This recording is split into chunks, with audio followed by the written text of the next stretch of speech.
My Words on Choice Words by Tommy Barton. Choice Words, How Language Affects Our Children's Learning, a book by Peter Johnson, which argues the words teachers choose to use or not to use in classrooms dramatically changes the literate lives of students.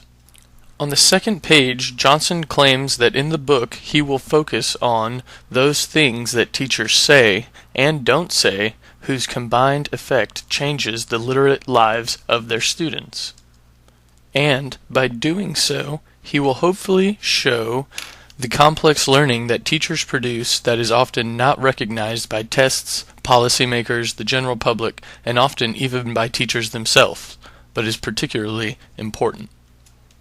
Johnson's main argument throughout the book contends that language used in classrooms and everyday conversations not only has content, but it also bears information about the speaker and how he or she views the listener and their assumed relationship.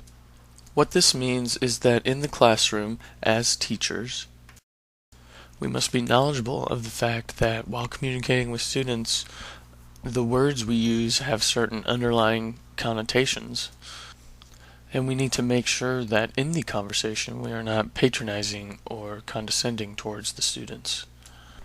One of Johnson's points that I particularly liked was that it is the teacher's job to develop what he called a sense of agency in the students.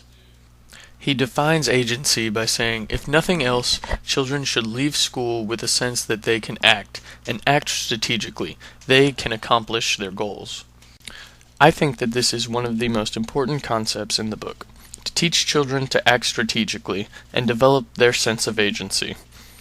This instills confidence in the student and ensures that when they encounter a problem in life, they will know that they have the tools to solve it. Johnson describes how teachers can do this in the book. For example, on page 30, teachers' conversations with children help the children build the bridges between the action and consequence that develop their sense of agency. They show children how, by acting strategically, they accomplish things, and at the same time, that they are the kind of person who accomplishes things. By doing so, we are able to teach children that they can accomplish anything that they want to, whether it is becoming a doctor, or maybe they would like to do something more constructive like learning how to weld, or learning how to build a house.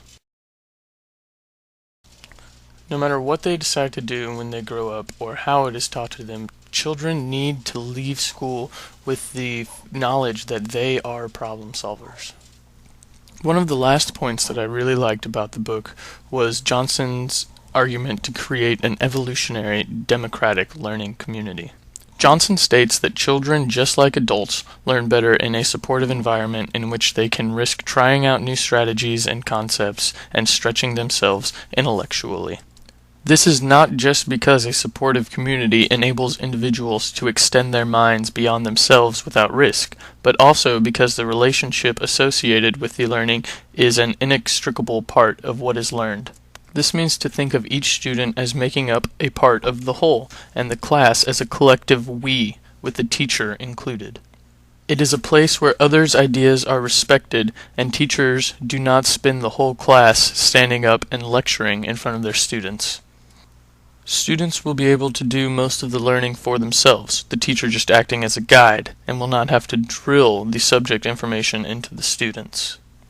I feel that creating an evolutionary democratic learning community is hard to accomplish, but should be a goal that all teachers strive for. Peter Johnson's book Choice Words, How Our Language Affects Children's Learning describes how the words and conversations that teachers have with students affect the way they think, learn, and view themselves. From Choice Words, I learned that all language has content and bears information about the speaker and listener.